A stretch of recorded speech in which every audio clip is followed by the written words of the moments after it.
So good day everyone, my name is Christian Verobo and I am the first reporter of our group, which is the Group 5.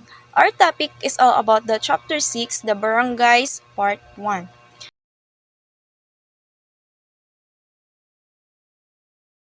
So Mankayo has always been an ancestral domain of the Lumads even before the Spaniards set foot on its ethnic ground. So ang Mankayo is mao na jud ni siya ang ginapuy-an sa mga manubo ug mandayatong unang panahon bisan wala pa naabot ang mga Spaniards diri sa atua. So ilang kultura is kanang kuan jud siya, puno jud siya og kanang mga kaisog bitaw, mga isog kay na sila ng mga tao. Tas ang ilang mga leader ani na time is ginatawag nila og bagani. Ang bagani kay mo ni sila ang mga isog or mo jud ni sila ang mga panlaban nila.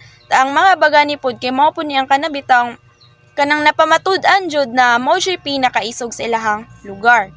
So although Mankayo started formally as a Christian reduction in Bukana and present-day Banlag, much of the names that its barangay continue to perpetuate to this day were already in use even before Father Arius started converting pagans in the area.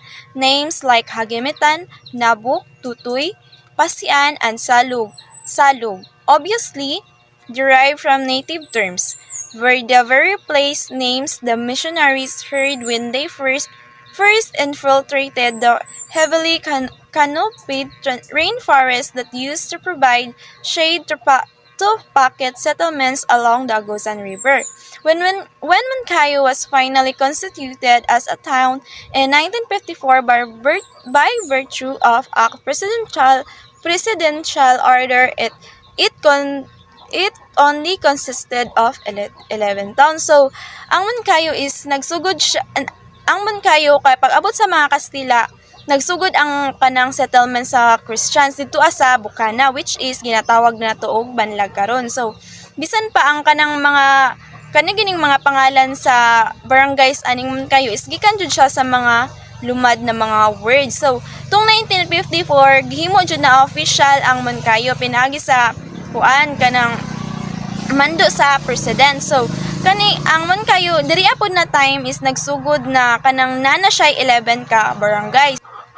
So about 4 of which are now part of Monte Vista when Republic Act 2744 was approved in 1960.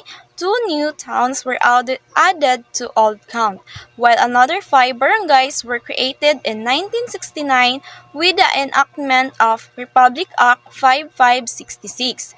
Today, ang karon na mga panahon ang municipality Mankayo kay na siya 21 barangays na adri ang Awaw, Babag or ginatawag sa unang Pilar, Banlag or sa una Liwanag, Bukana, then ikatulo ang Baylo or ginatawag sa una og Buhay, sunod ang Kasuon or Tuburan, Mount Diwata, Hagimitan or Jatiba, Inambatan, Makupa or Libasan, Mambunga or Gandia, Nabuk, Ulaykon, Pasian or Kamungangan, Poblasyon, Rizal, Salvacion o Samugag, San Isidro, San Jose, Tubo-Tubo, Union or Maiti, and Upper Olep or Muñoz.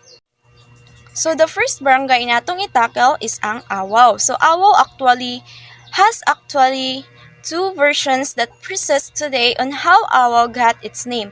So ang the first nag-suggest na pangalan is gikan siya sa word na Sawawon. Kaning Sawawon is gikan ni siya sa pangalan sa Mandaya na kanang tigulang na siya or kanang first Mandaya tribal leader na si Anak Lito Kinob. So kani siya nakuan is mo ni siya ang kanang bitang ang mga luma ay ginatawag ni siya para kanang kuan bitaw kanang himo bitaw siya memory sa kanang or kanang sawawon gitawag na siya og sawawon para himon bitaw siya memory or kanang ang ihang kana siya na tao is dira jud siya bitaw og kanang memory kanang mahinumduman iyang mga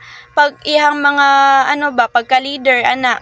Then rather places names were used as reminders of open landmarks, locations of convergence, marketplaces, and at times events, religious of other or otherwise, that have significant influence in the life of a clan or tribe. Next is ang ikaduha na tawagan ni is ang awaaw. So other place names advocates, however, say that awaw can be a corruption of awaaw. So ang kaning awaaw is mo ni siya ang isa sa ang awaaw is ang Bisaya word. So kani daw ang awaaw is hinterland. So di ba ang ang pasabot sa awaaw is kana bitaw kanang ilaha dong lugar is mingaw. Daghan pa daw kayo didto kanang sagbot, layo kay siya sa kanang mga na lugar. So ang kani siya na lugar is kanang wala bitaw siya ka-contact sa lain na lugar. So Mandayas first occupied the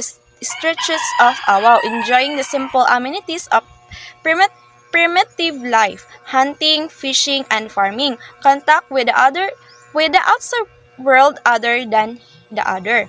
So ang mga mandayap ang mga mandayapod ang una na nakapuyo jud diri as Awaw. Ang ilahang paagi para mabuhi sila dinhi is ang mangayam sila, hunting, and then fishing, and also kanang mag-uma.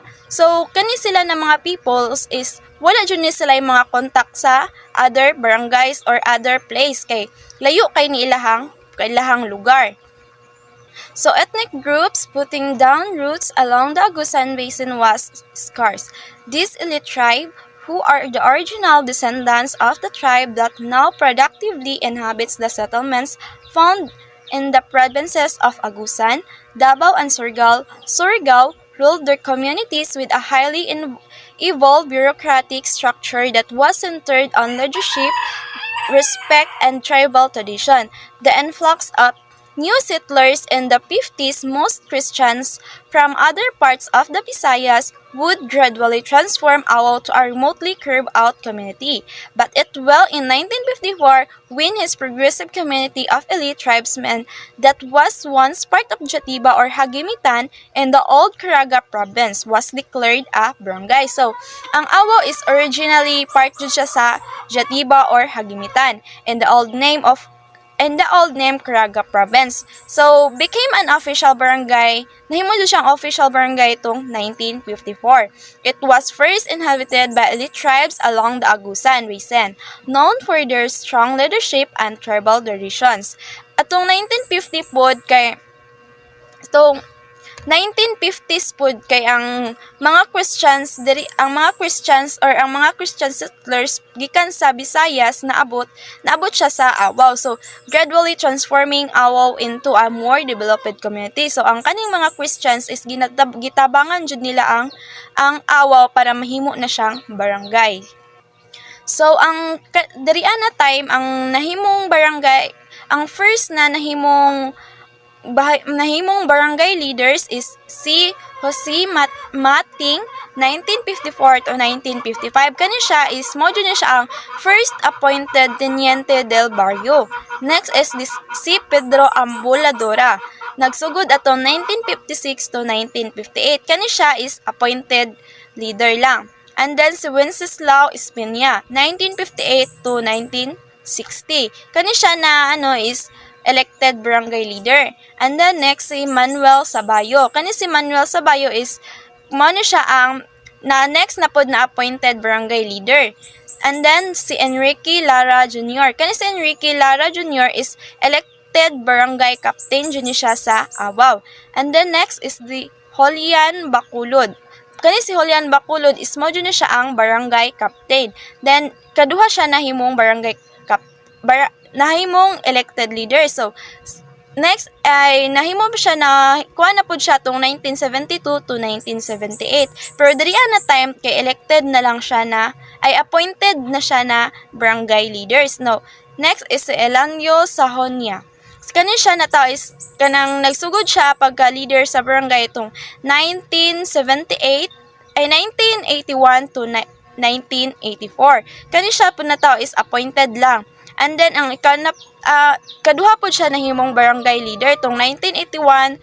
Pagkahuman niya tong 1980 is ni kuha na po siya tong 1981 to 1984.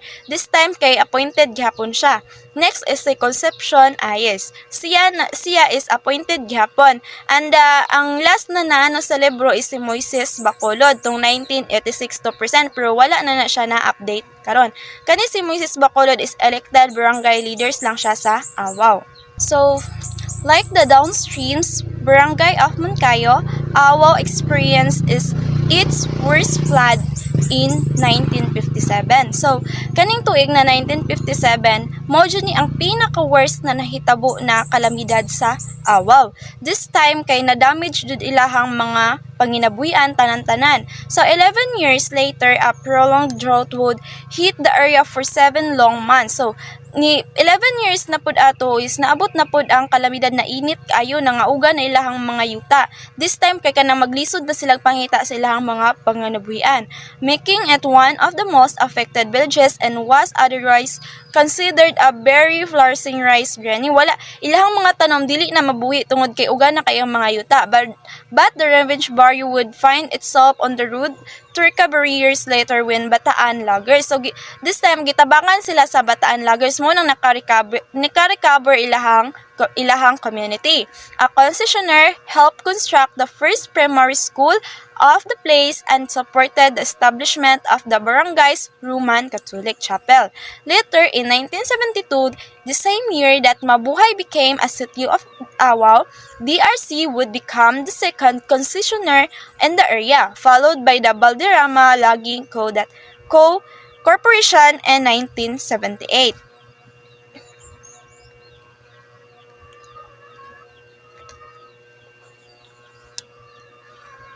So this time kay ang ilaha bitong lugar kay nakasulay jud sila og lisod bitaw kaayo, tas pero pag-abot bitaw sa mga logging companies kay natabangan sila ani na time, tapos din hapon na time is natukuran ang Awao og eskwelahan o kanang simbahan bitaw na Roman Catholic. Tas katupong 1972 ang mabuhay na pud ang naghimo og kanang ang mabuhay na pud ang nisulod sa Awao para tabangan sila. And then kanina time din hiya kay kani po na time din hiya tong pagkuan sa mabuhay, pagtabang sa mabuhay, nahimo nana sila'y kanang leader or kana ilahang barangay leaders ang threatened by a pestering insurgency. Bacolod, a small barrio folk hero, joined the local resistance group Alsamasa and was partly instrumental in driving away the rebels from the area. As a testament to this strength, the first araw ng Awao was celebrated in 1896. The same year, he was installed the barrio's new chieftain. So, kani si Moises Bacolod is mo ni siya ang first na nahimong leader sa Awao. Kani siya is kanang ginatagin kanang gihimo na bitaw siya og kanang mura na siya og bayani sa mga tao dito kay siya ang nagpahawa sa mga rebelde dito sa Awao pinaagi sa Alsamasa. So kanang bisan og kulang og education ang dituan na lugar no kay nangayo gyapon siya tabang sa mga ahensya like sa mga agricultures para kana bitang madungagan bitaw ang ilahang kaalaman unsaon pagpanginabuhi, unsaon pagpanguma, tas para sa ilahang pamagi na inana ang ilahang mga pananom is kanang mulambo bitaw siya. Tas kanang his leadership, also deficient in terms of solid educational basis, has been acknowledged as aggressive. Only 2 years in his post, Bacolod secured the assistance of the Agriculture Department in introducing modern farming in the barangay. This breakthrough gradually increased yields from farmlands and would lead to the inevitable construction of farm-to-market roads financed by global finance institutions. So, this time kay sama sa kanang pagtukod niya sa mga eskwelahan, sa mga stages, building, din hapon na time is natukod ang National High School sa Awao. Gitabangan ang pagtukod ani gitabangan siya sa Moncayo National High School para mahimo siya extension class. So, sa likod sa iyang pagkahimong leader ani na time is din hapon namugna ang 16 ka purok sa Awao. This time pod is natauran og kuryente ang Awao. And then Natauran og kuryente ang awa pinagidto sa tabang pod sa sitio mabuhay.